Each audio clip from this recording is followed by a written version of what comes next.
So I'm so excited to sit down with Erica Renaud. She is the author of Pray With Me, Help Your Children Engage in Authentic and Powerful Prayer. And isn't this a gorgeous cover? So Erica, welcome to Spark Media Conversations. Yeah, thanks for having me. It's an honor to be here. Yeah. So this is just a fun way to have conversations with and for the Spark Media community. And we are here filming today at the Esther Press Conference. So you're published through Ester Press. Yep. And we're at the inaugural conference. How fun is this? It is. It's really fun.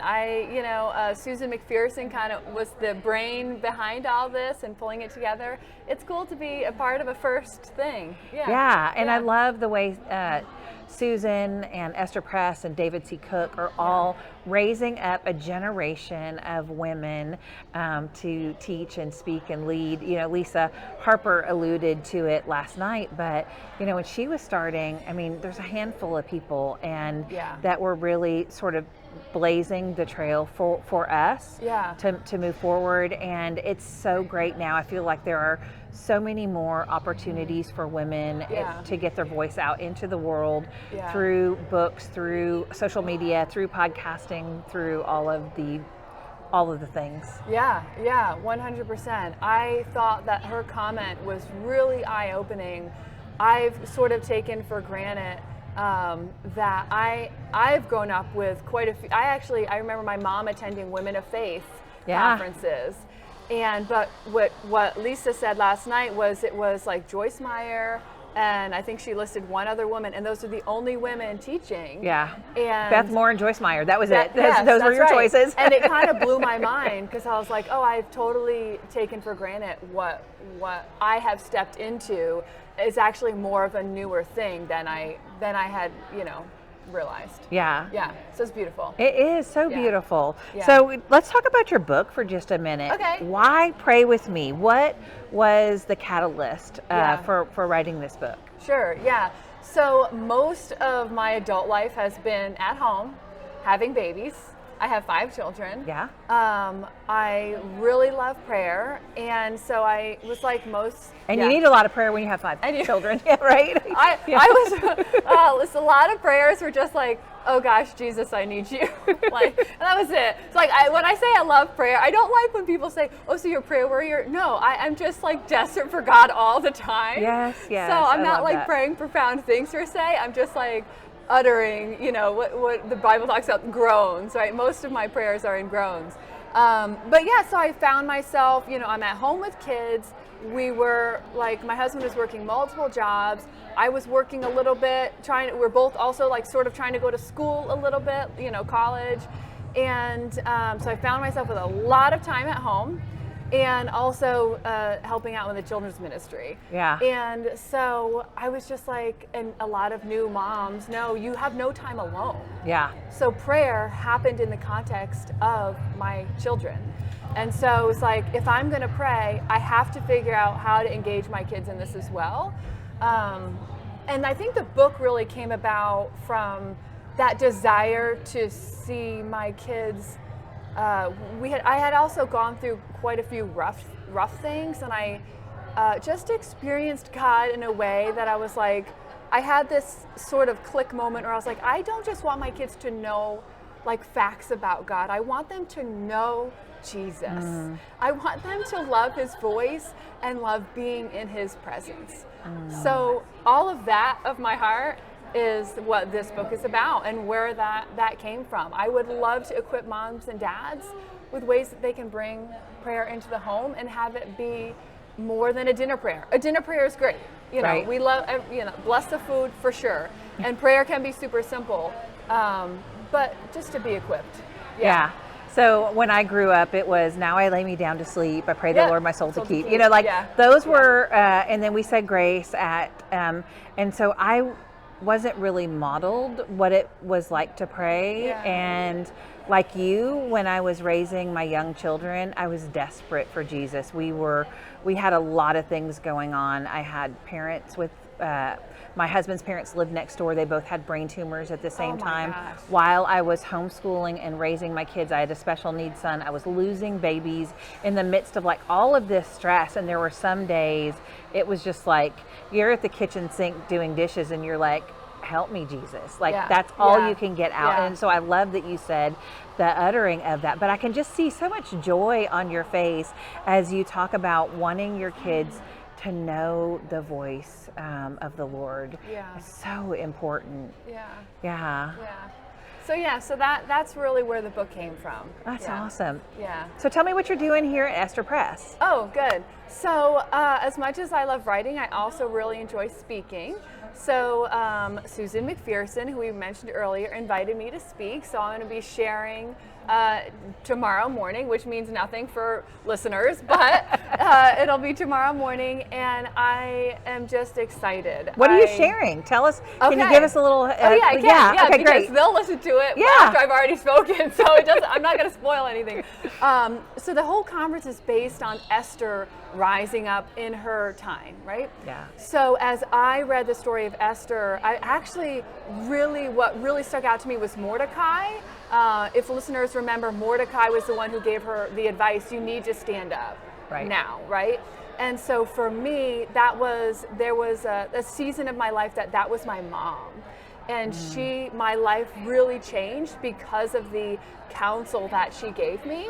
And so I'm going to be speaking tomorrow just in the context of family and pouring into the next generation that we have wisdom to give the younger people in our life. For me, that's children. For a lot of listeners, it's going to be children. But there's women in the audience that don't have children or have a younger sibling or have grandchildren. There are friends in your community, your church. Like we can minister everywhere we go. Yes. And I just love that Mordecai had the wisdom to be like, Esther, I think God is, I think this is the time. Yeah. And Mordecai was really gentle. Like my translation says that he says, who knows, perhaps, you're in this place. I can't even remember what he says after that. Right. But it's just like, who knows, perhaps. And I just feel like that's humble. Yes. And yet powerful. Yes. Like anybody can say, who knows? Perhaps God is going to use this, or who knows? Perhaps, this is going to lead to something.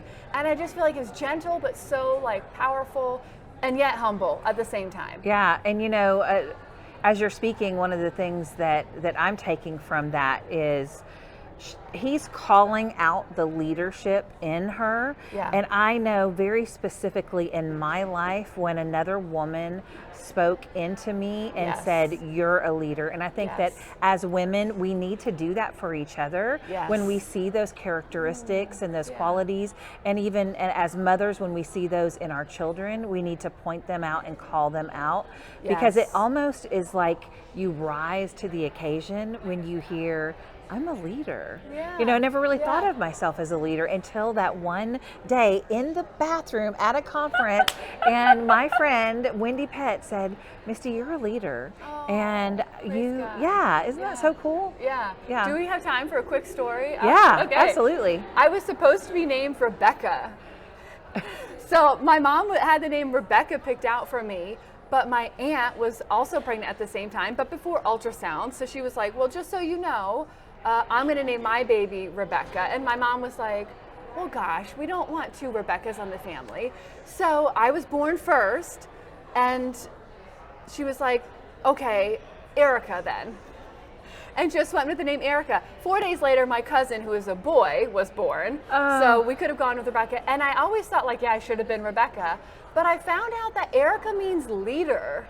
Oh, that's so cool. And so I've actually clung to that. Okay, God, I'm just going to step into that. And there's just been time, you've probably all of us have experienced a time that we wanted somebody else to take charge and to lead this something, whatever the gap was. And so many times I had the thought, Erica, just do it. Yeah. You can lead it. You can do it. Even if I didn't actually feel capable or like the right person. None of us feel like we're capable.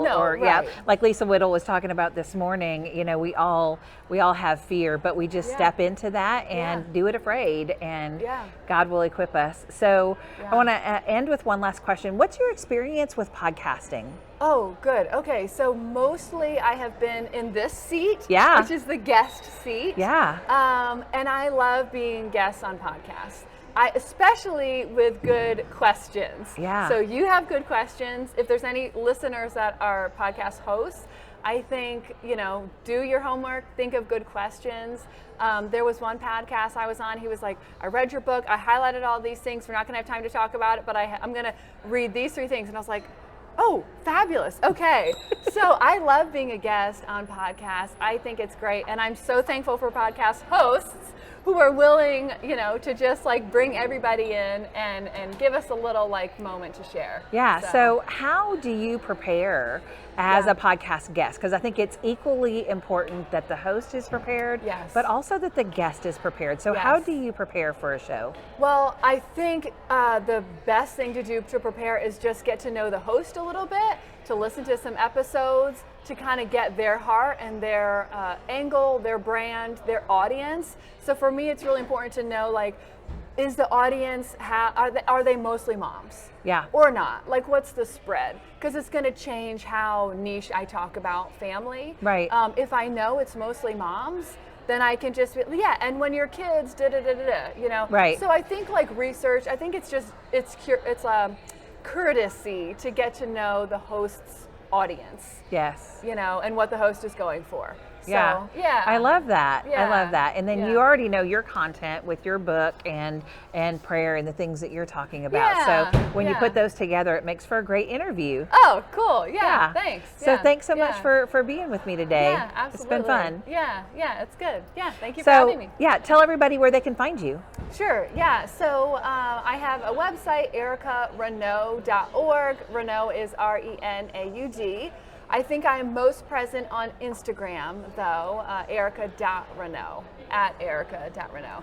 So, yeah, I would love to connect. Awesome. Yeah. Well, we'll put all of that in the video and in the show notes. And thanks for being with us today. Absolutely. Thanks for having me.